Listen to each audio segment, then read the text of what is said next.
today's class, I am going to explain class 9th poem, that is A Legend of Northland, written by Phoebe Cary from the book Beehive. Okay. So in today's video, I will explain the poem in stanza wise so that you can understand the poem properly, and I will tell you what are the important questions that can be asked in the exam from this poem. For example, who's the poet of the poem? Okay, what is the rhyming scheme of the poem? Which is the poetic device used in the poem? All these questions answer you will get in this video. Okay, so let's start the poem. Actually, this poem is written by Phoebe Cary. First of all, A Legend of the Northland. Children, don't be confused with the word legend. Legend means in this poem is not a famous person. Here legend means is an old traditional stories. So in short, an old story of the Northland. Is that clear now? So don't be confused with the word legend. Legend means here an old traditional story. Okay. Now this poem is written in the ballad. This poem, A Legend of the Northland, written by Phoebe Cary, is it in the form of ballad. Now what is a ballad? Actually, ballad is a poem that narrates a story in short stanzas. Ballads are a part of folk culture where stories are written in the form of poems. It is passed on orally from one generation to the next generation. That is called ballad. Okay. So I already explained what is a ballad. Now about the rhyming scheme of the poem. This poem is divided into 16 short stanzas. Okay. And they follow the ABCB, the rhyming scheme of the poem. Means each stanza, the rhyming scheme is same, that is ABCB. Clear? So this story educates us about the negative impact of greed. The story in the poem revolves around an old woman who made Saint Peter angry because of her greedy nature. Okay. Now the rhyming scheme of the poem I already explained. Okay. And now poetic devices used in the poem. How many poetic devices used in the poem? First poetic device in the poem, that is alliteration. Alliteration means a repetition of initial consonant sounds in the same line. For example, funny, furry, clocks. Here funny, furry. So consonant sound is repeating in the line. Okay. Next poetic device used in the poem, that is simile. What is a simile? Simile means a device which compares two different things by using word as or like. For example, the children look like bear's cup. The like word is used in this sentence. Next poetic device used in the poem, that is repetition.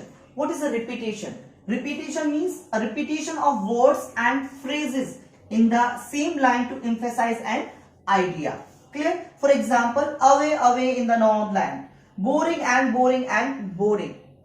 So that is in these lines the repetition of the word is using away and away, boring and boring for emphasize the idea. Now personification. What is a personification? Personification means a figure of speech which is used for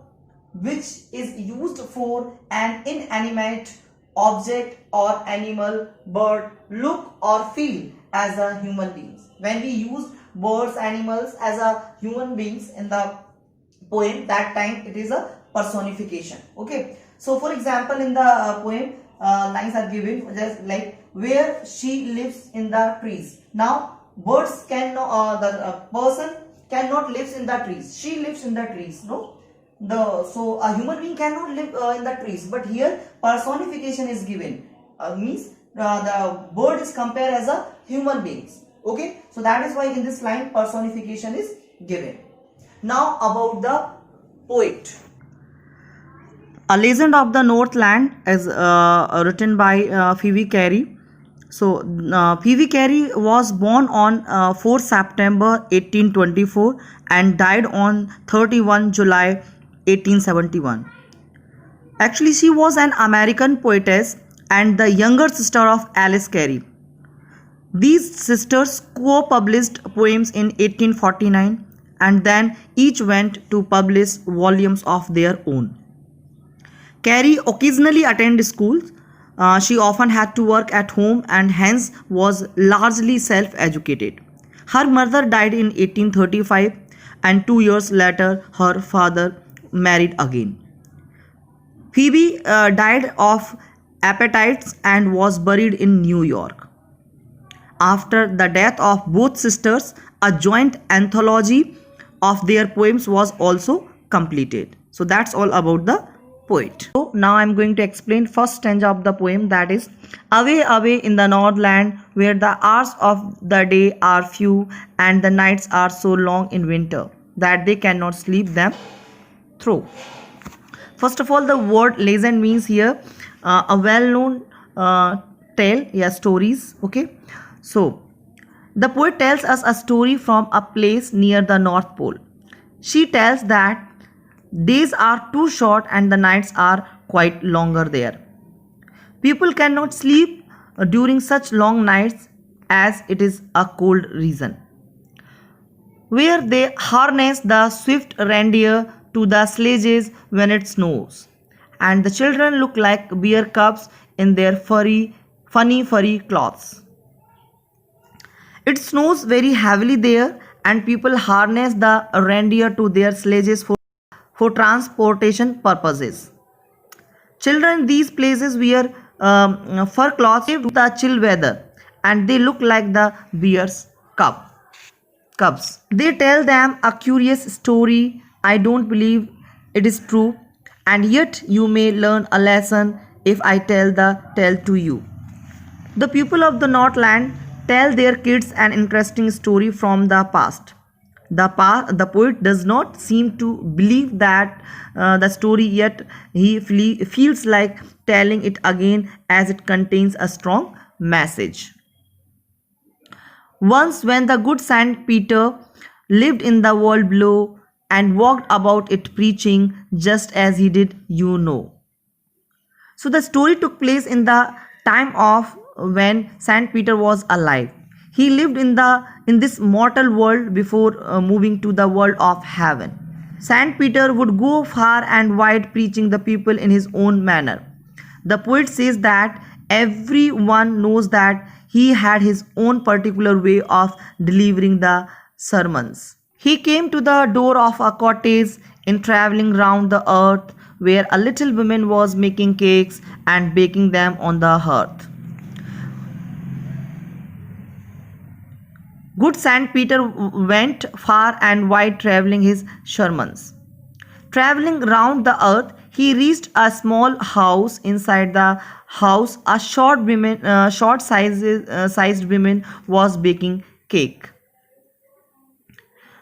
And being faint with fasting, for the day was almost done, he asked her from her store of cakes to give him a single one. Saint Peter was hungry as it was already evening and he had been tired walking all the day, almost faint with hunger. Saint Peter asked the landlady to give him a cake to eat. So she made a very little cake, but as it baking lay, she looked at it and thought it seemed too large to give away. The woman of the house was so greedy that she made a very small cake, but as the cake was baked, she found it to be too large to be given away to a saint. Therefore, she needed another and still a smaller one, but it looked when she turned it over as large as the first had done. Therefore, she decided to make another cake, smaller this time. This one also seemed too big to the women. She did not want to part with it too. Then she took a tiny scrap of dough and rolled it flat and baked it thin as a wafer, but she couldn't part with that. The lady of the house did not want to give a big sized cake to the saint. So she took another small amount of dough and rolled it flat, baked it in earth as thin as a wafer. But she was so mean and selfish that she was not ready to give away that much to the saint.